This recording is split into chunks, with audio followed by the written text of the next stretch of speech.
Assalamualaikum warahmatullahi wabarakatuh. Selamat siang anak-anak.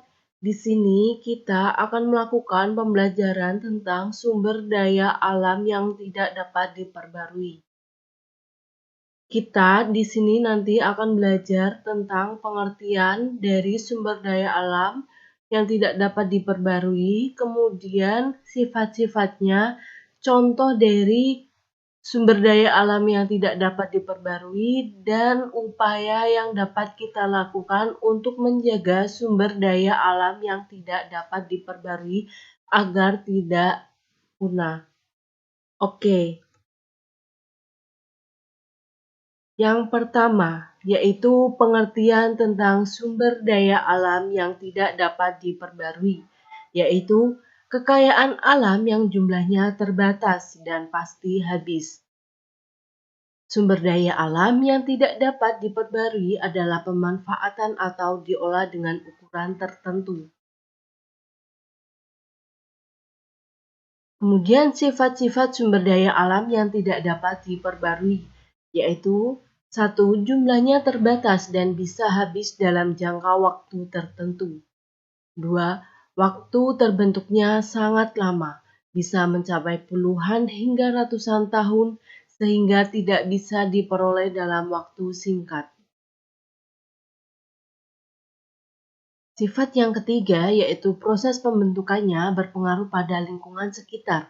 Apabila lingkungan tidak mendukung, maka pembentukannya mungkin saja tidak akan berhasil, sehingga tidak dapat dinikmati lagi walaupun sudah lewat ratusan tahun. Kemudian yang keempat yaitu keadaan geografis sebuah wilayah sangat berpengaruh pada pembentukannya. Misalnya minyak bumi yang terbentuk di bawah permukaan laut.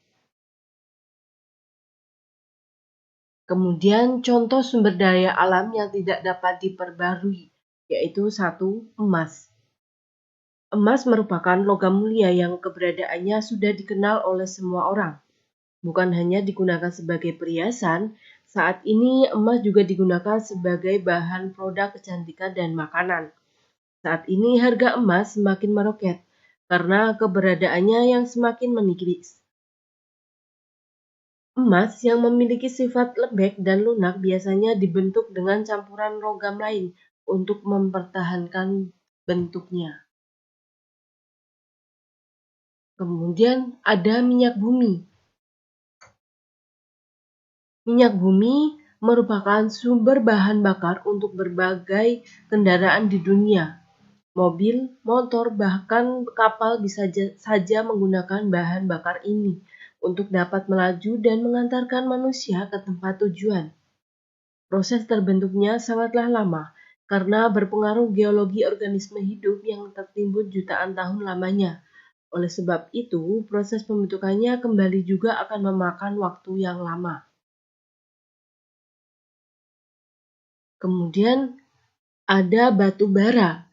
Batu bara merupakan batuan sedimen yang dapat terbakar dan terbentuk dari endapan organik, terutama sisa-sisa tumbuhan. Batu bara di Indonesia banyak terdapat di Pulau Kalimantan. Kemudian ada aluminium. Aluminium juga memiliki peran penting dalam kehidupan manusia dan merupakan konduktor listrik yang baik.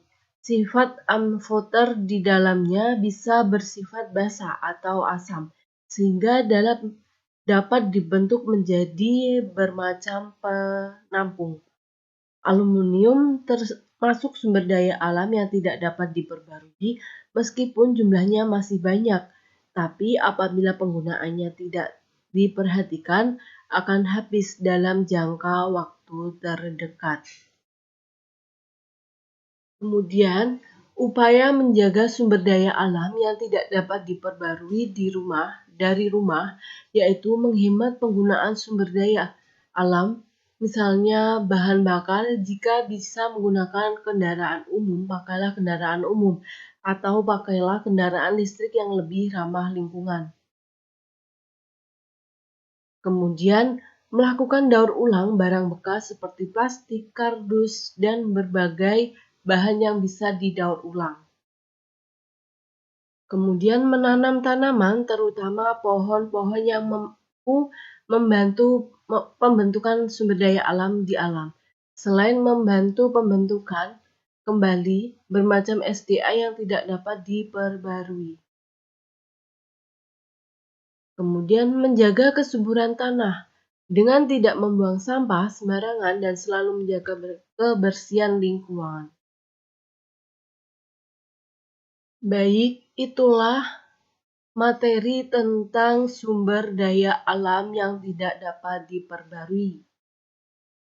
Peserta didik dapat mengamati lembar kerja peserta didik dan membentuk kelompok untuk menjawab pertanyaan dari lembar kerja peserta didik, yaitu gambar tersebut merupakan gambar apakah dan upaya apa saja yang dapat kita lakukan agar sumber daya alam tersebut tidak mudah habis. Sekian dan terima kasih. Wassalamualaikum warahmatullahi wabarakatuh.